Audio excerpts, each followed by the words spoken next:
lo cual me parece que fue un grave error, pero fue una discusión de política pública muy intensa dentro del gobierno.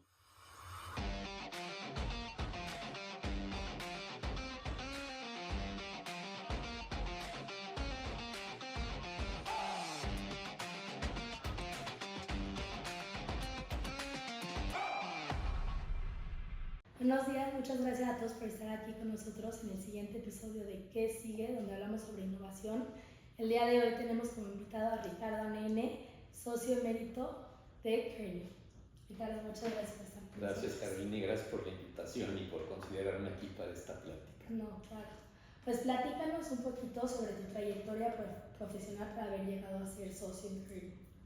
Sí, mira, yo estudié en el ITAM, estudié contabilidad y economía, luego trabajé unos años en McKinsey, que es una consultora, después me fui a la Universidad de Chicago, donde hice una maestría en administración muy enfocada en finanzas, y luego regresé a México y seguí mi trayectoria en consultoría. Estuve 15 años en McKinsey, luego trabajé con uno que fue mi cliente, que fue las líneas aéreas en México cuando estaban en problemas, Aeroméxico Mexicana. Creamos una nueva figura que fue Cintra, que fue la holding de esas líneas aéreas, y luego trabajé ahí. Esos 3 años son los únicos que no he trabajado en consultoría, y después de que se separaron por regulación, en 2001 entré a Kearney. En Kearney manejé como director de la oficina del 2001 hasta el 2022, y en 2023 en la firma ya me hicieron socio emérito. Entonces, como ves, mi trayectoria ha sido en consultoría de negocios principalmente, y solo estos 3 años que estuve en las líneas aéreas fue cuando he tenido un trabajo más operativo. Ahora, te voy a platicar un poquito de mi trayectoria en consultoría, porque consultoría es una industria de servicios que se presta mucho no hay límite en términos de las soluciones, de la creatividad, de la innovación que tú puedes dar para crear nuevas formas y formas muy creativas de soluciones a distintos tipos de problemas. Entonces, desde que yo empecé, se me hizo muy estimulante poder estar en este tipo de profesión, porque son de ese tipo de profesiones que no sientes que estás en un trabajo, sino sientes que estás contribuyendo a trabajar con un grupo de gente que son tus clientes, tus compañeros. Y yo tuve la suerte y la oportunidad de trabajar en firmas globales donde fomentan mucho estar dando soluciones creativas, estar buscando nuevas formas, y dentro de las consultoras aportamos tanto en capital intelectual como lo hacen las distintas universidades con los distintos problemas, los problemas que solucionamos.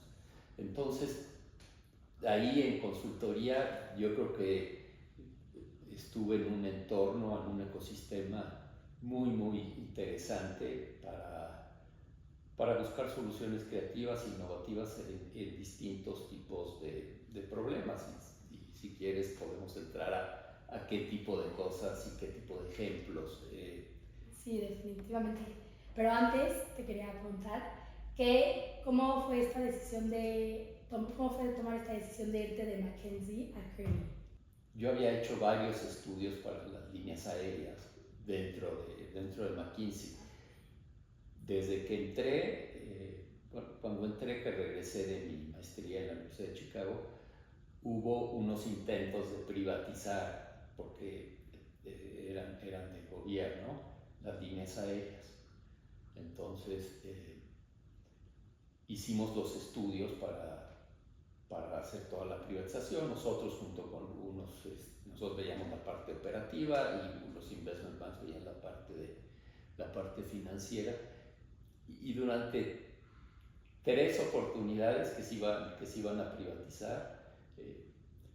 No se pudieron privatizar porque al final los que estaban apostando más o haciendo el bidding más alto eran el sindicato de Pemex. Entonces el presidente en ese momento, que el presidente de Madrid, dijo de ninguna manera. Y ahí empecé a desarrollar mucho conocimiento de esa industria. Y luego, cuando estábamos trabajando en la Secretaría de Comunicaciones y Transportes con el gobierno, los ayudamos a hacer todo el proceso de reestructura, porque toda la industria estaba quebrada. Y ahí estuve 3 años trabajando como consultor para hacer la reestructura de las líneas aéreas. Estaban a punto de quebrar las 2 más importantes, Aeroméxico y Mexicana, y por ende sus 2 regionales, Aerocaribe y Aerolitoral. Y entonces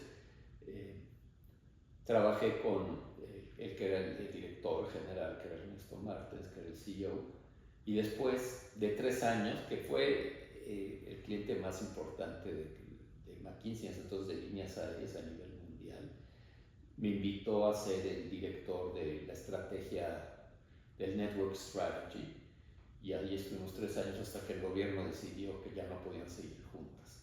Y lo cual me parece que fue un grave error, pero fue una discusión de política pública muy intensa dentro del gobierno, y yo creo que el ejemplo, a mí me parece que fue un error, porque las líneas aéreas mexicanas eran las más importantes en Latinoamérica, todos las volteaban a ver, y ahorita es una industria que está claramente muy deteriorada.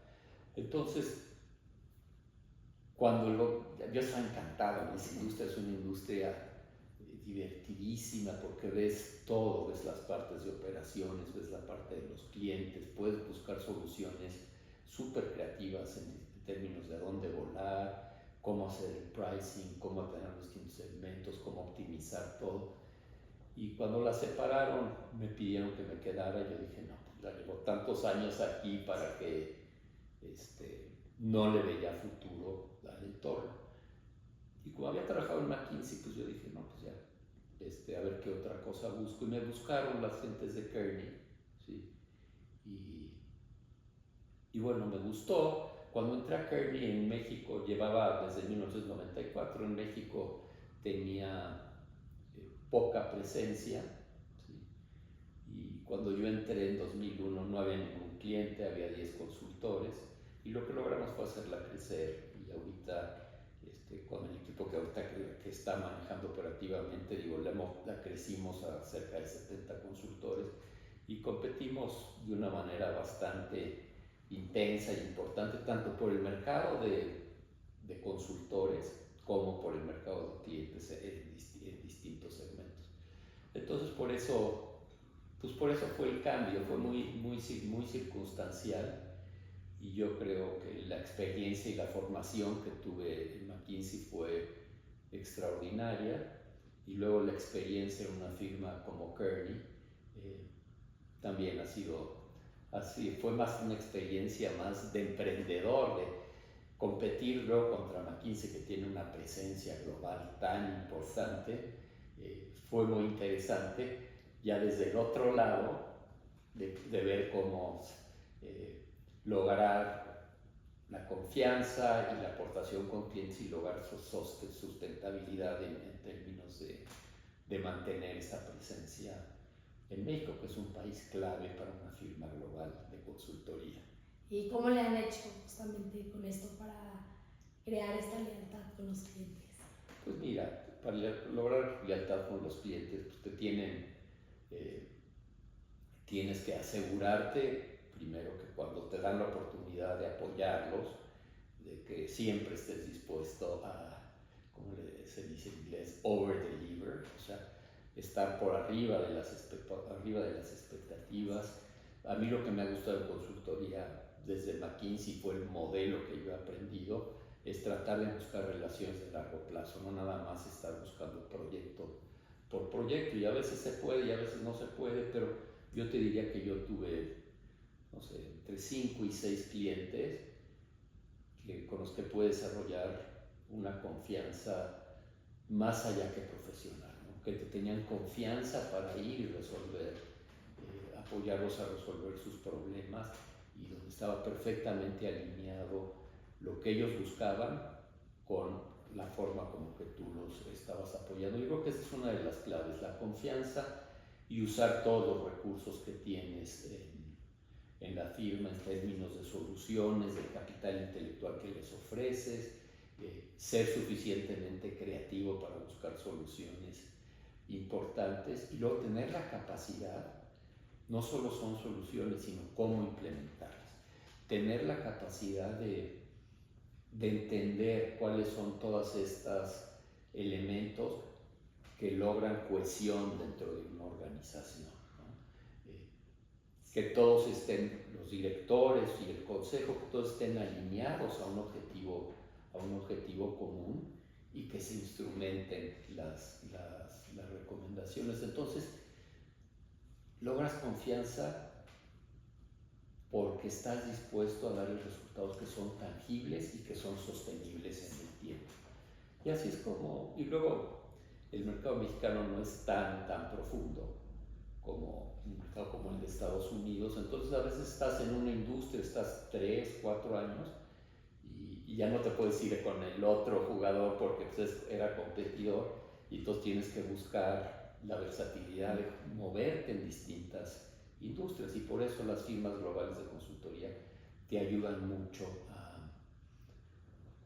a desarrollar todo ese conocimiento y estar interactuando siempre con consultores que están desarrollando ese expertise en otras partes del mundo y así te puedes mover de un proyecto de banca a un proyecto de líneas aéreas, a un proyecto de manufactura, a un proyecto de gobierno, sector privado, a un proyecto social, a un proyecto de salud y eso es padrísimo, es divertidísimo y además empieza a juntar puntos de conexión y de experiencias entre distintas industrias que para ti ya son naturales aplicarlos, pero la gente que está en esa empresa o en ese sector no lo ve tan claro.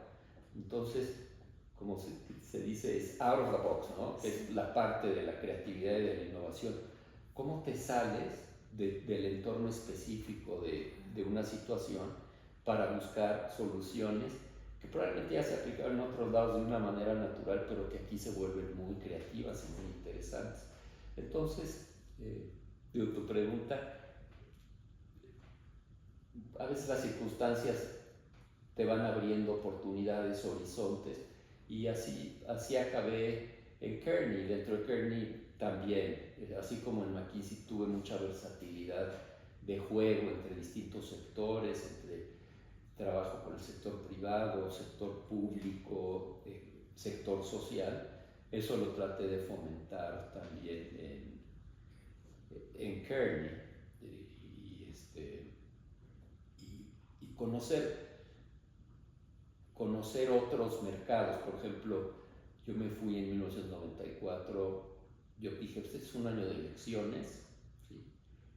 El país venía muy bien hasta el 1 de enero del 94, que se levantaron los zapatistas. Me voy a ir a otro lugar, siempre era el ciclo sexenal y me fui con mi esposa a Atlanta, a la oficina de Atlanta. Fue una experiencia padrísima y mucho de lo que aprendí es, primero, que una firma global varía mucho, o sea, el valores y la cultura es relativamente homogénea, pero la cultura específica de cada oficina hace que sea un universo diferente.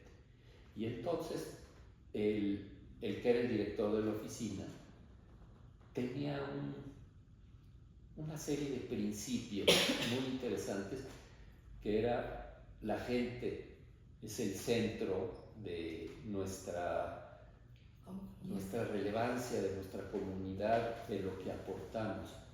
Y ese principio lo vivían y veías cómo se vivía, digo, aunque los clientes, había que servir a los clientes, pero people-centered office.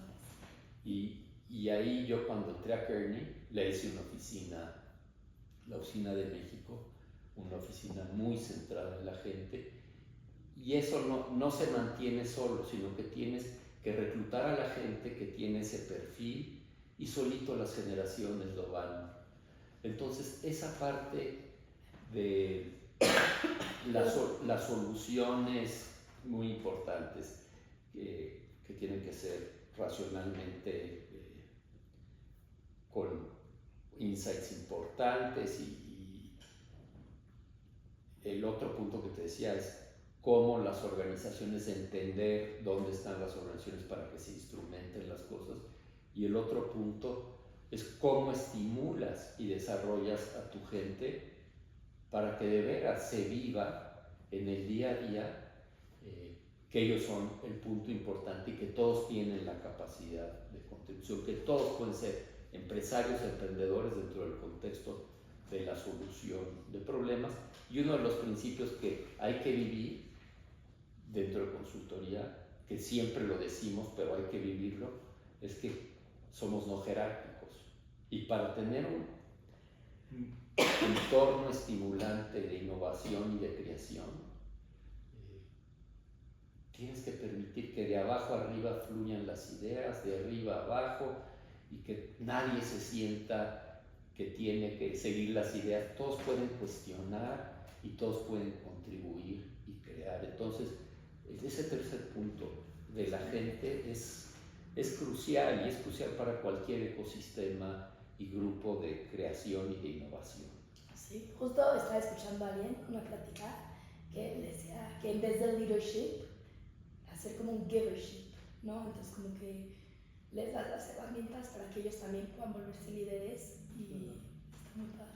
Las soluciones vienen por todos lados. Exacto. Y cuando ves las soluciones, nunca, lo que les decimos, si nada más queremos la mejor solución, una estrellita, nos limitamos a tener una estrellita.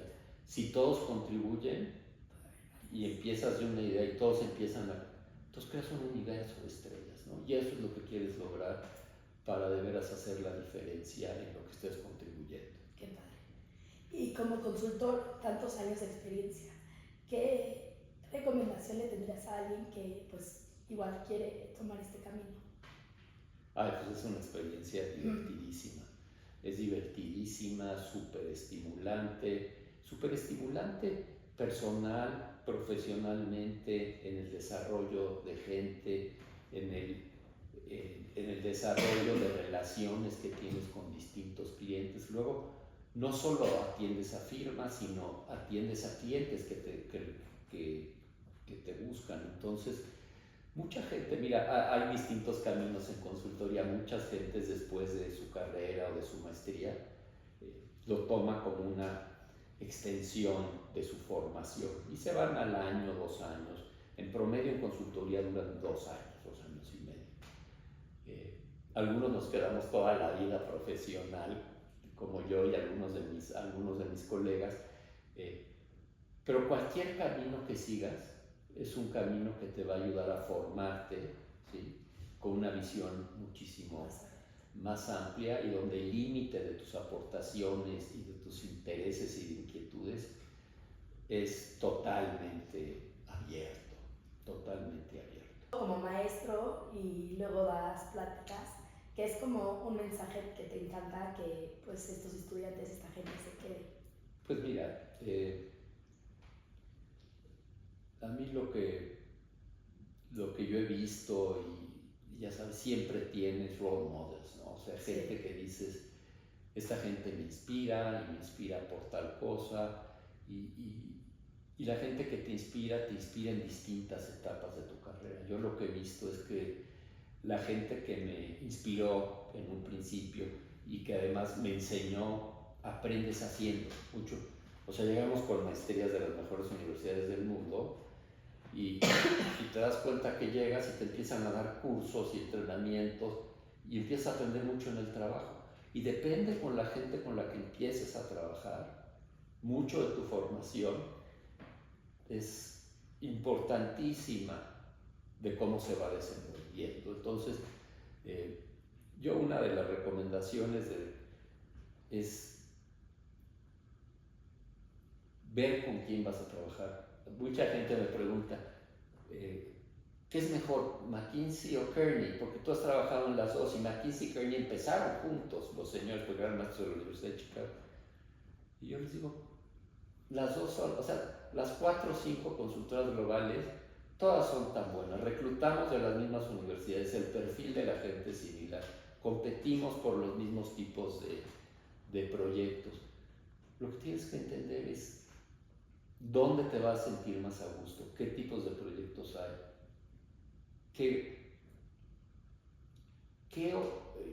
enfoque tienen hacia la cultura interna, cómo se vive esa cultura interna, o sea, poder entender, poder platicar con las gentes. Entonces, ese es un primer elemento de si alguien quiere entrar a consultoría, entender bien si se alinea lo que tú intuyes que quieres, porque nunca sabes exactamente lo que quieres porque vas descubriendo tantas cosas, y después en tu formación ver los equipos, ¿no? O sea, ahí tus role models van siendo diferentes porque ya los vas aprendiendo. Siempre tener una red de gente global, o sea, que está en distintas oficinas, si te gusta un sector específico, eso se vuelve entonces tu role models. Entonces, un primer punto es dónde trabajar, entender la cultura. También es muy importante cómo irte desenvolviendo, ir encontrando el camino. Siempre ahorita la especialización es muy importante en consultoría, ya no los consultores generales, pues ya no. Entonces, asegurarte que vas encontrando tu sweet spot, ¿no? Donde de veras estás motivadísimo. O sea, es una profesión, no es un trabajo que lo tienes que ir a disfrutar y a buscar soluciones. Y si te vas a una firma global, pues tienes el mundo a tus pies. Te puedes ir a un proyecto en Europa, a Estados Unidos, a Latinoamérica, a Asia. Entonces, yo lo que les recomendaría es saber por dónde entrar, conocer a la gente que potencialmente van a ser tus role models y luego aprovechar todo ese camino de construcción. Y yo me acuerdo en todas las pláticas y estos role models decían, corre riesgos, o sea, siempre hay safety nets en las consultoras. Mientras te levantes, corre riesgos, entra a nuevos caminos. Si te gusta cierto tema, está bien, pero explora otras cosas. Entonces, en consultoría pues, hay que correr riesgos en términos de las soluciones que estás buscando aportar. ¿Cuál ha sido, además de las aerolíneas, un proyecto que te encanta platicar? Uy, hay muchos. Pero mira, yo participé en todo el proceso de transformación que se dio en México en el periodo después de que estábamos saliendo de la gran crisis de 82, que duró hasta cerca de, un poco antes de 88, pero que se empezó a construir un país mucho más abierto en términos de su perspectiva económica y política, política medias, ¿no? Pero económica, de la apertura, de la reducción del tamaño del sector público, de reducir el tamaño de la deuda externa, que era muy importante, de bajar los niveles de protección que teníamos hacia empresas, tanto del sector privado y las públicas, volverlas privadas. Entonces ahí participamos, cuando yo estaba en McKinsey, participé en muchos procesos de privatización. Uno que lo traigo muy marcado en mí es el proceso de la privatización de la banca, que fue un proyecto donde trabajamos cerca de 3 años y era casi 24/7 porque privatizamos entre 2 consultoras, entre Busal y McKinsey, privatizamos los 18 bancos, ¿no? Luego pasaron cosas y eso para el final el sistema financiero y bancario principalmente, aunque también incluimos a los seguros. Ese fue un proyecto interesantísimo, divertidísimo, donde tuvimos también que interactuar en cómo cambiar toda la regulación de la ley bancaria y fue muy interesante. Otro, el de las líneas aéreas, también fue la privatización y todo, hasta que pues llegamos a un punto donde ya no siguió. otro que me parece muy interesante porque hemos trabajado mucho, bueno, yo he trabajado mucho y en las dos firmas, el trabajar con el sector público y en el sector privado para transformar e impulsar la competitividad de México, ¿sí? En distintos temas y en distintos proyectos. Entonces te platico, en Kearney hicimos un proyecto por ahí del 2003, 2004, para transformar y hacer más cosas. Si estamos junto a Estados Unidos, ¿por qué el sector automotriz de México no ha tenido un auge? Y entonces lo que hicimos era un proyecto no fácil, porque estabas con el gobierno, con la Secretaría de Economía y todas las secretarías relacionadas, con la Asociación de la Industria Automotriz, la Asociación de la Industria de Autopartes. Identificamos dónde estaban las oportunidades de México y ahí se hizo un plan.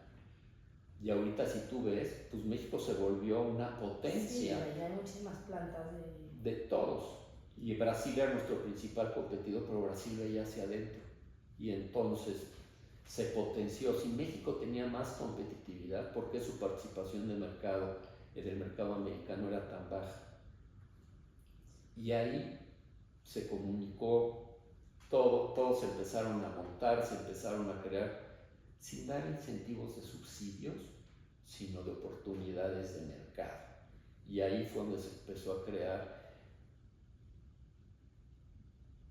pues toda la expansión. Y ahorita están la mayoría de las OEMs mundiales tienen presencia en México. Y si ves los clústeres que se han creado en el Bajío, en el Estado de México, en Monterrey, en toda la zona del noreste, en Hermosillo, en la del noroeste, en el sur, con todo lo de Puebla y Volkswagen, tenemos una potencia. Entonces ese fue un estudio también súper estimulante. Te digo de otro, hicimos uno para el sector salud, que yo creo que es muy relevante ahorita, en la época de que el doctor Julio Frank era el secretario de salud, por ahí del 2002, 2003, y trabajamos con el subsecretario que era el doctor Enrique Ruelas, para lograr, en la época del presidente Fox, para lograr incrementar el suministro de medicamentos a las recetas, para que el número de recetas no surtidas en el sector público de salud subiera. Y al presidente Fox le decían en sus oficinas, no, pues el nivel de abasto es del 97 o 98%, y decía, y entonces, ¿por qué cuando voy a mis giras me dicen que lo único que les falta es medicamentos? Entonces trabajamos más de 2 años a lo largo de toda la cadena de valor, desde el suministro de medicamentos, todo de la cadena de suministro hasta la entrega, y desde las recetas, desde cómo se las recetas a los médicos. Y lo que logramos fue subir a nivel del IMSS, del ISSSTE, de los institutos de salud, a un nivel de veras arriba del 95%, pero real y medido. Sí, wow, y ahorita, bueno, con todo eso que se quiso centralizar, pues se ha destruido mucho de lo que se tenía construido. Y esa es un poco la frustración a veces como consultor, ves que se logran resultados y luego alguien le da un machetazo porque traen ideas a veces pues perversas o diferentes y las acaban, ¿no? Hoy en día, ¿cómo ves el futuro de la consultoría? Ya con inteligencia artificial, con todos estos avances. Sí, yo creo que es interesantísimo eso. Fíjate, un día estábamos cuando empezaba lo de ChatGPT, pero súper al inicio. Y entonces alguien lo trae y llevamos 2 semanas haciendo una propuesta. Sí, la traíamos muy clara y todo. Y bueno, vamos a hacer una prueba. Y le decimos le preguntamos, ¿no? ¿Cómo resolverías esto? ¿No? Te lo juro, en 1 minuto nos dio la estructura de lo que llevamos todo un grupo de consultores entre 2 y 3 semanas. Entonces hay que redefinir. Consultoría es agregar valor a las soluciones de tu cliente. Entonces, si a ella no estás agregando valor, porque ya hay algo que te está conjuntando toda la experiencia previa, ¿dónde está el punto de agregar valor? Entonces hay muchos puntos de agregar valor. Pero entonces dices, ¿qué va a pasar con la base de la gente que está trabajando en eso? Y dices, ya no los vamos a necesitar, y entonces te cuestionas. Todo hay trade-offs, ¿no? Sí. Te cuestionas, y entonces, ¿cómo vamos a formar a la gente que después son los que van a usar la creatividad para resolver este tipo de problemas? Lo que hace consultoría es ver hacia adelante, abrir nuevas fronteras, nuevas posibilidades. Ahí es donde está la oportunidad de ver. Ahorita las empresas, ¿qué es lo que están haciendo? Con todo lo de inteligencia artificial, ves Nvidia y todo su ecosistema que trae, ves todos los sectores, salud, educación, ha entrado fuertísimo, y hablas con los líderes de los sectores, sabes cómo instrumentar y implementar inteligencia artificial en las distintas partes de tu cadena de valor, y todos están buscando, ¿no? Y es prueba y error, y una inversión que haces ahí para cambiar tus procesos de manufactura es muy riesgoso si te sale mal. Allí es donde está mucho de lo que, dónde enfocarte y en qué sectores. Hay unos sectores que son más intensos, pero eventualmente, cuando hablas de paradigmas, cómo se rompen los paradigmas tecnológicos, esta es casi una revolución científica que te está rompiendo los paradigmas y abriendo las fronteras de pensar de una manera, como dices, out of the box, ¿no? Out of the box, y totalmente diferente. Y ahí es donde el modelo tradicional de consultoría tiene que ir por adelante de lo que las empresas están haciendo para buscar soluciones conjuntas. No son o sea, los consultores que son creativos no son los que traen soluciones empaquetadas. Hay muchos que dan, y ese es un modelo que funciona y ayuda a mucho tipo de empresas. Pero los que están rompiendo identificando las oportunidades, los que están rompiendo las fronteras, son los que agregan ese tipo de valor. Y entonces hacia allá hay que ir, y a los consultores que contrates, pues probablemente el perfil tiene que ser diferente. Gente que esté dispuesta a tomar riesgos, que piensa lateralmente, que trabaja mucho en equipo, que se sabe apoyar con todas las herramientas tecnológicas, y al final de cuentas las decisiones, como te decía, una cosa es la solución, otra cosa la decisión, y otra cosa es cómo la implemento. Al final, las formas, cuando estás en un consejo de administración, la forma de implementarlo es una discusión entre personas, no entre máquinas, ¿no? Sí. Entonces, esas decisiones, un director general con su equipo administrativo es una solución entre personas. Tú llegas a empresas y cada uno tiene una visión diferente, pero con el director general todos están ahí, todos dicen que sí. ¿Cómo te aseguras que todos articulan la estrategia de la misma manera y que la llevan hacia adelante en cada una de sus áreas, que es su responsabilidad, y sobre el cual les has delegado toda la responsabilidad de implementación? ¿Alguna habilidad que te gustaría, o sea, que piensas que es fundamental para, pues, un consultor? Mira, yo cuando voy a las universidades a presentarles lo que es consultoría, en su momento cuando era McKinsey, ahorita lo que es Kearney, lo que les digo es, tienes que usar todo el espectro del cerebro. ¿Sí? Sí. La parte racional y la parte emocional. La parte de la parte derecha del cerebro y de la parte izquierda del cerebro. Porque si no, no tienes la capacidad al final, de instrumentar, que te tengan esa confianza para instrumentar, y que eso sea resultados tangibles y que sean sostenibles. Entonces, no solo es fundamental tener un conocimiento y herramientas muy bien desarrolladas, de todas las herramientas técnicas que te den toda la versatilidad, en términos de consultoría, pues las habilidades de consultor. Y luego muchos de los consultores, como te decía, entran a empresas, se vuelven directores con niveles de responsabilidad importante. La habilidad de la inteligencia emocional, cómo trabajar con equipo, grupos, cómo expresarse, cómo lograr empatía, cómo saber qué estilo de influencia tener, cuándo empujar, cuándo atraer, cuándo saber cómo manejar a distintos grupos, aunque no sean soluciones perfectas, siempre busca soluciones que sean instrumentables, implementables. Entonces, la habilidad más importante es el balance en términos de tu inteligencia emocional y de tu inteligencia racional. Si eres un súper técnico y súper que conoces un tema muy a fondo y no desarrollas la otra parte, te quedas como el especialista en cierto tipo de cosas y no tienes la capacidad de llegar a puestos de liderazgo y de fomentar el desarrollo de la gente, el trato con la gente, el desarrollo con la gente, el saber escuchar, el saber trabajar en equipo, el saber lograr resultados donde todos contribuyen, es importantísimo. Entonces, las oportunidades que tengan de trabajar con gente, o sea, muchas veces llega una persona y dices, este no me cae bien porque no, la química.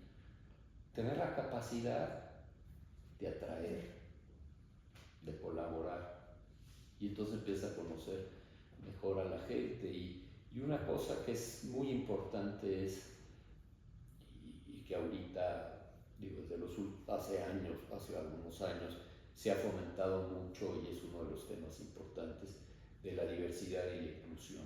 Lo que nosotros hemos visto es que como firmas, y yo creo que la mayoría de las firmas de consultoría, la capacidad de contribución que tienen los distintos grupos diversos y que los incluyas, no sabes cómo aumenta la riqueza de contribución, ¿sí?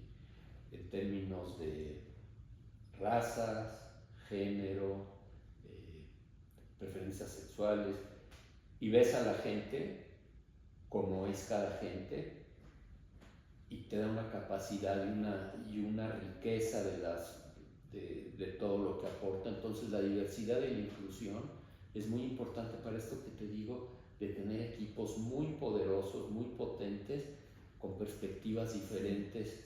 Uno es ingeniero y el otro es economista, y el otro es matemático y el otro es psicólogo social. Todos contribuyen mucho.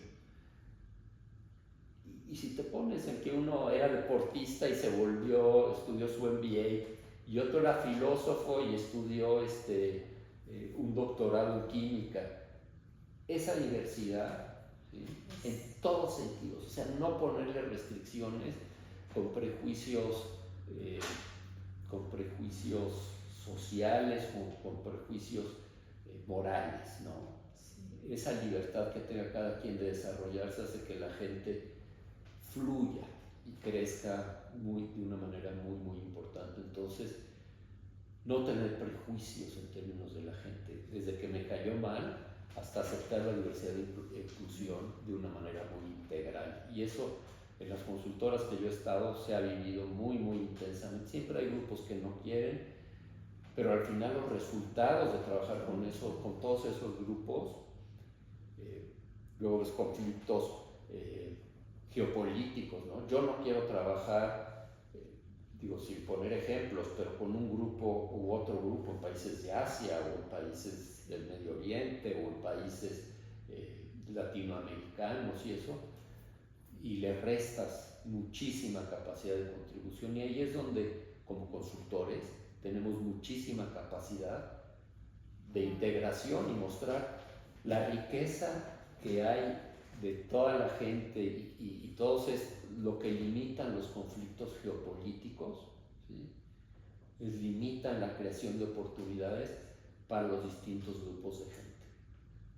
Por un conflicto dejamos de sumar y de generar riqueza a nivel de un pueblo, de una comunidad, de un país. Darte un consejo. Ahora te voy a hacer unas preguntas que te hicieron a través de nuestro Instagram. Okay. Para los que no saben, siempre a través de nuestro Instagram, que es @ilan.lat, le pueden hacer preguntas a nuestro siguiente invitado.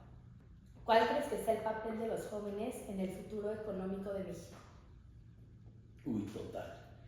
Yo creo que romper todos los paradigmas que no nos han dejado seguir avanzando. Fíjate, ahorita, digo, en la época en que yo estudié en el ITAM, poco el modelo era poder transformar el país, ¿no? Y entonces muchos de los que en el ITAM te fomentan mucho a que te vayas, que no es terminar la educación universitaria, sino que es la base para seguir aprendiendo, y muchos de nuestros maestros se volvieron líderes en términos de hacer la transformación del país. Ahorita que se ha creado, digo, con los ciclos y la democracia misma, pero se ha creado un modelo donde ya no hay el incentivo de participar. Entonces ojalá volvamos a crear ese incentivo de no solo la contribución viene del sector privado, en el sector emprendedor y pero el sector público creo que sería muy bueno que se volviera a abrir. Ahora, lo que yo veo con los grupos de jóvenes ahorita es toda la oportunidad de donde se están metiendo, ver las empresas nuevas que están rompiendo los modelos de negocios tradicionales en el sector. Ves el sector financiero, todas las fintechs que hay con modelos diferentes y que traen modelos que nada más porque no tienen la escala, pero modelos muchísimo más ágiles, más eficientes, que entienden mejor a sus clientes. Y yo creo que conforme va avanzando esta nueva toda la parte digital, toda la parte de las nuevas tecnologías, de la revolución de la industria 4.0, la inteligencia artificial, en el sector salud, en el sector educación, que tanta falta nos hace. Entonces, seguirse formando y ir creando empresas, ir creando ideas que se conviertan en cosas tangibles. Transformar ese status quo de las industrias. No necesitamos empresas tan grandes, ¿sí?, de las tradicionales. Esas van a tender a desaparecer. Algunas están creando sus ecosistemas de innovación y de creatividad. Entonces, esa es una parte.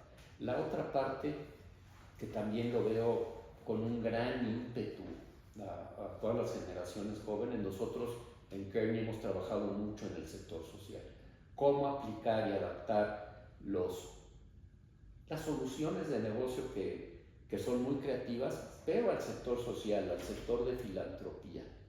Y entonces hemos trabajado con fundaciones de las institucionales más grandes, con la Fundación Ruberronte, con el Monte de Piedad y con otras, para ayudar a transformar ese ecosistema, aplicando los principios de negocios. O sea, los recursos escasos en el sector de filantropía son muy importantes. Si tengo un peso, ¿a qué proyecto se lo doy? Si es en salud, ¿a qué tipo? ¿A cáncer para niños o a mantener la calidad de vida de alguien que está a punto de la última etapa terminal de su vida? Ese tipo de cosas que a veces suenan muy frías, pero es muy importante porque ahí puedes también transformar mucho el status quo. Entonces, te digo, el ecosistema emprendedor, el ecosistema social, poder contribuir dentro de los corporativos a que se transformen, a que se creen empresas nuevas, y poder trabajar o influir en el sector público, creo que es muy importante. Sí. Y ahí puedes influir desde afuera, participar desde adentro, y yo creo que lo que hemos visto en México en los últimos, no sé, pues en las últimas décadas, la participación de la sociedad civil. Entonces, en general, la participación de la sociedad civil es fundamental. Ahorita hay un libro que está muy interesante, que se llama Autocracy Inc., que habla de cuál es la única forma de contrarrestar todo el populismo, toda la autocracia, que es toda una red de países que se apoyan mutuamente. ¿Sí? La sociedad civil tiene un rol muy, muy importante a jugar, y no solo en manifestaciones. Y lo que te dice ahí es, La violencia, si usas violencia en la sociedad civil para tratar de cambiar la forma, siempre pierdes. Hay que usar formas inteligentes de demostrar, de que toda la población entienda, de que no sean tan manipulables como lo han hecho en esos países. Y claramente lo que vemos es que se ha creado una red muy fuerte, pero es un conflicto geopolítico que tenemos que ir venciendo para que el mundo otra vez tenga la capacidad, entre más integrado esté, de volver a florecer como mundo. Está muy atorado y los países que se han sido autocráticos claramente son los que más destruyen riqueza, ¿no? Y nada más buscan fuentes de poder, sus líderes y gobernantes. ¿Crees que la privatización de sectores clave en México ha beneficiado realmente al país? Pues mira, yo te diría que yo creo que hay distintos puntos a considerar, ¿no? Yo creo que hay que verlo antes, al momento de la privatización, lo que sucede después y luego cómo se van dando las cosas. Cuando eran empresas públicas y del gobierno, había mucha destrucción de valor. La forma de... Cuando privatizas no solo vendes la empresa, sino tienes que cambiar toda su estructura de cuál es el rol y cómo se va a jugar ese rol por parte del Estado, ¿no? En manos del gobierno. ¿Cómo se va a jugar primero la separación de que el gobierno ya no va a tener un rol de operación, ¿sí? Entonces eso se lo pasas para que operen las empresas. El regulador se va a quedar haciendo una función genérica o va a ser un rol especializado separado con un ente autónomo, ¿sí?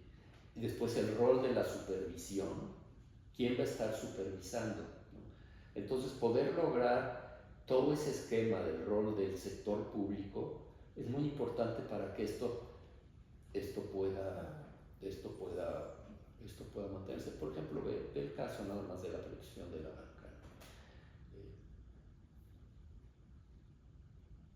Era un grupo privado, se nacionaliza en la época del presidente López Portillo, se busca después de que se dan cuenta de que pues, aquí no estamos generando mucho valor y vamos a privatizar, ¿sí? Y déjame hablarte en general más que de aspectos que pudieron haber sido fallas en el proceso. Siempre hay fallas en el proceso y se va aprendiendo. Todos veíamos mucho el ejemplo del Reino Unido con Margaret Thatcher y todo, de cómo estructurar esto. Hubo una primera ronda en la protección de la banca donde se destruyó mucho valor porque empezaron a prestar y había como un safety net y entonces pues, no les importaba porque decían, bueno, pues el gobierno nos va a proteger. Y la ley no permitía mayoría extranjera. Luego que se dieron cuenta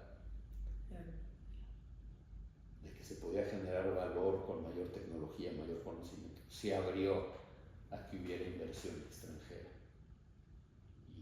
Y el tema de la soberanía, y al final se dieron cuenta si hay una regulación razonable. Y en el sector financiero los roles están muy definidos, de los que te comentaba, de hacer política pública, de la operación, dónde participas, de la regulación y de la supervisión. Y entonces pues tenemos un sistema bancario pues que, digo, puede haber críticas y lo que sea, pero es un sistema que está bien capitalizado, que genera muchos resultados, que podría haber más penetración del crédito, pues sí. Pero entonces, las privatizaciones, pues yo creo que luego pasan muchas cosas, pero igual podrían pasar. Yo creo que estamos mejor que como estábamos antes, y yo creo que hay un proceso de aprendizaje muy, muy importante. Ahora, las leyes que se están haciendo ahorita, que se quieren destruir a los organismos autónomos dentro de los sectores y lo que es transversal, es un craso error cuando lo ves a nivel de México y cuando lo ves a nivel de cómo ha funcionado la separación de los roles del gobierno. El gobierno no puede tener todo, porque es lo que nos pasó en México antes, y hay muchos errores que se generan. Entonces, por supuesto que estamos en mucho mejores manos y entonces el rol del gobierno es el que se tiene que redefinir y tenemos que estar dispuestos a romper y especializar las funciones. Yo que ya hemos aprendido siempre aprovechar las experiencias internacionales. O sea, México es un país muchísimo más poderoso, ¿sí? Si cada quien juega su papel dentro de la economía, dentro de la política, dentro del rol social. Este sexenio, por ejemplo, pasado, en México tienes toda una red de filantropía muy interesante y muy importante en los sectores que más cuentan: salud, educación, actividades productivas. Y donde más impacto, donde más rentabilidad de impacto social tenías, era donde trabajabas conjuntamente, por ejemplo, en salud y en educación, con los programas conjuntos del sector público. Tenías un impacto, niveles de rentabilidad de impacto social altísimo. El gobierno decidió ahorita entre 2018 y 2024 que ya no participara el sector público con el sector social, y claramente se ha deteriorado, se han secado muchísimo de los flujos de actividad y los flujos de recursos financieros dentro de las contribuciones que se tenían en comunidades que ahorita están sufriendo mucho. Entonces es un mal entendimiento de cómo lograr capital social dentro de la sociedad, dentro de la economía, la sociedad, ¿no? Tú tienes 3 hijos. Sí. ¿Cuál es un consejo que siempre les das a tus hijos? Bueno, mira, primero yo creo que la comunicación a lo largo de la vida, yo creo que siempre es estar cerca y estar muy importante. Luego es vivir con el ejemplo, ¿no? Puedes decir muchas cosas, pero tienes que ser muy consistente con la forma como tú te desenvuelves y la forma como ellos ven que tú te desenvuelves, ¿no? Llevarlos, que vean lo que tú haces, cómo lo haces, el equilibrio que tú tienes en tu vida personal, en el equilibrio y el balance, en lo que tú haces de ejercicio, en lo que tú haces tus actividades artísticas, en el sentido de cómo te gusta disfrutar o hacer arte, en la profundidad que tienes en lo que tú haces profesionalmente, tener grupos de amigos, en que conozcan a tu red de amigos, que platiquen con ellos, así como uno platica con los hijos de ellos, te abre mucho el panorama. Entonces,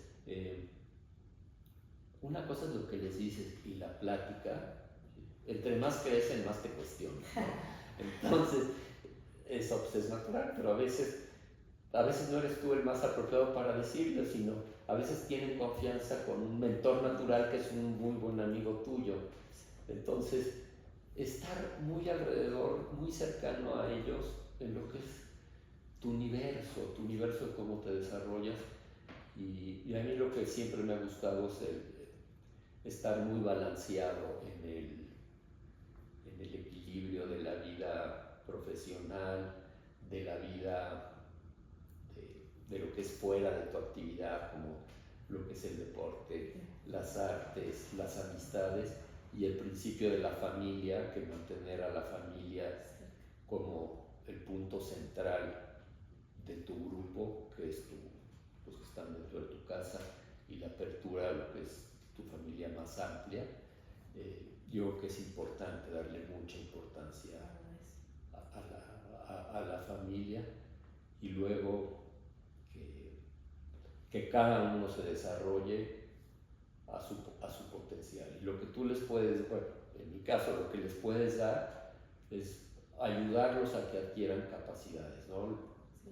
Que tengan una buena educación dentro de la escuela, fuera de la escuela, que tengan amistades que los empoderen, que ellos empoderen a sus grupos y a sus equipos, y que eso lo desarrollen y lo mantengan. A mí me ha gustado también mucho mantenerme muy relacionado con las instituciones que me han ayudado a formarme. Yo me he mantenido muy relacionado en el ITAM, yo di clases en el ITAM regresando de Chicago, he estado en el consejo de la Escuela de Negocios, ahora estoy en el Consejo de Desarrollo Institucional del ITAM, en la Universidad de Chicago, en la Escuela de Negocios, estuve en el Global Advisory Board, estoy muy cercano a la universidad. Entonces, que vean esa continuidad, ¿no? Esa continuidad tiene mucho valor seguir construyendo con las instituciones que te forman y que tú tienes la responsabilidad de seguir aportando, a veces monetariamente, pero principalmente es con lo que tú has sido adquirido y que vas formando a los siguientes grupos. Y bueno, la última pregunta para terminar este episodio es: Gracias. ¿qué sigue para Ricardo Nene? Pues mira, ahorita yo estoy como socio emérito, sigo manteniéndome relacionado con consultoría. Yo estoy ahorita manejando todo el tema de nuestra iniciativa social porque eso me apasiona mucho. Aparte soy miembro del patronato del Centro Médico ABC y presidí hasta el cambio de presidente del patronato el Comité de Salud Incluyente, Educación, Investigación y Talento. Ahorita estoy empezando a presidir el Comité de Estrategia. También soy miembro del patronato de la Fundación Proempleo, que es una fundación que fundó don Alfredo Achar con Lorenzo Servitje, y los estuvimos apoyando como Kearney, y ahorita me invitaron a ser parte del patronato. Entonces, esas dos fundaciones que son con objetivos sociales, porque el Centro Médico ABC es una institución de asistencia privada donde todo lo que se gana se regresa a la comunidad en términos de servicios clínicos de salud, en las comunidades y en alta especialidad, y además a la formación de talento con los programas de residentes. Entonces, los dos no pagan, pero tienes un patronato y un consejo con una visión, una misión, después de más de 100 años de permanencia en México, y la Fundación Proempleo, que se creó en 1994 cuando hubo la crisis, para ayudar a que hubiera que la gente que se transformara a todos los niveles, desde el nivel más bajo, ya sea para incorporarse a un empleo o para dentro de su actividad ser emprendedores. Y es una actividad grandiosa. Entonces, estoy en esas cosas. Yo hice maratones, muchos maratones, hice 37 maratones, luego me hicieron una operación y ahorita estoy muy metido y encantado haciendo mucha yoga, distintos tipos de yoga. Y entonces, en términos de mi actividad de ejercicio físico, pues es otra parte que me complementa. Ahorita en mi casa yo creo que soy el que menos actividad tiene, cuando siempre fui el más intenso, ¿no? Entonces eso es lo que estoy tratando de vivir ahorita en esta etapa. Ricardo, muchísimas gracias por venir y por platicarnos. Fue un honor tenerte. No, hombre, gracias, y gracias por invitarme, gracias por guiarme con tus preguntas y tus cuestiones y todo, y qué gusto poder colaborar y brindarles un poco mi experiencia a todos ustedes, y yo quedo a sus órdenes si alguien quiere seguir platicando en lo particular. Carolina tiene toda la información. Mil gracias, Carolina. Gracias a ti.